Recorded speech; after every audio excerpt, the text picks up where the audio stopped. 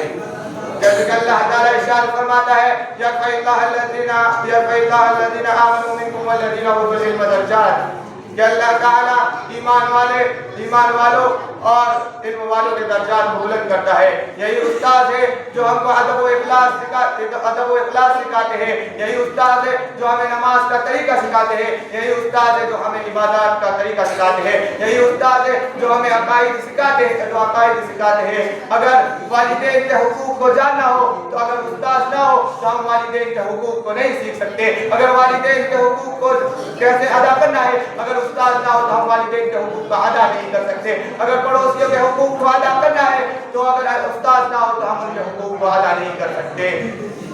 پہلے کے زمانے میں جس طرح استاد کی اہمیت اور فضیلت بتائی جاتی تھی اسی طریقے پر ان کا ادب کیا جاتا تھا. مگر آج ہم نے استاد کے ادب کو چھوڑ دیا ہے. ہم ان کے ادب سے غافل ہو چکے ہیں. ہم نے استاد کی عزت کرنا چھوڑ دیا ہے. جس استاد نے ہم کو بولنا سکھایا ہم اس استاد کے سامنے آج اونچی آواز میں بات کرتے ہیں.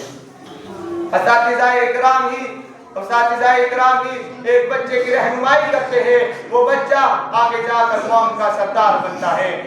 اور ایک بچہ جب پیدا ہوتا ہے تو کمزور ہوتا ہے، اس کو کچھ بولنا نہیں آتا، تو استاد ہی اس کو ادب و اخلاق سکھاتے ہیں.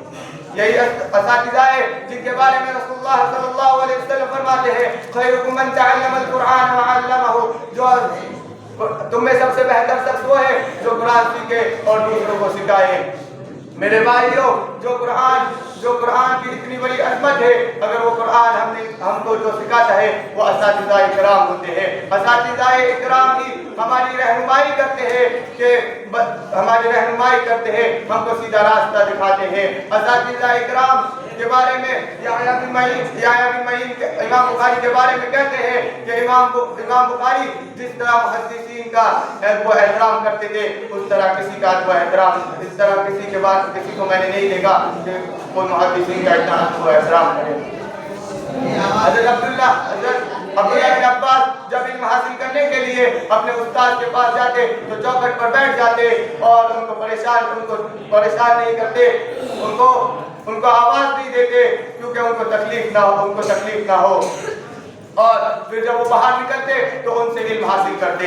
یہی استاد کا ادب و احترام ہے. میرے بھائیوں، جس ادب و احترام کو ہم نے بھلا دیا ہے اس کو ہم کو واپس لانے کی ضرورت ہے. ہمیں اپنے استاد کے ساتھ ادب و احترام کرنے کی ضرورت ہے. ہمیں اپنے استاد کی عزت کرنے کی ضرورت ہے.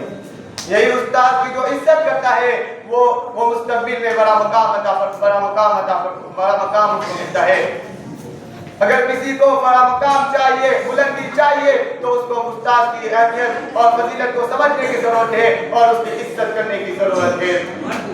ہمارے اسلاف کے بارے میں آتا ہے کہ وہ اپنے ورد کو بڑھاتے نہیں تھے استاد کے ڈر سے کہ ہمارے استاد کو اس ورد سے آواز سے تکلیف نہ ہو. یہ تھا ہمارے استاد کا ادب و احترام. اب آخر میں اللہ تعالیٰ سے دعا ہے کہ اللہ تعالیٰ ہم کو استاد کا ادب و احترام کو سمجھنے کی توفیق دے. السلام علیکم ورحمۃ اللہ وبرکاتہ.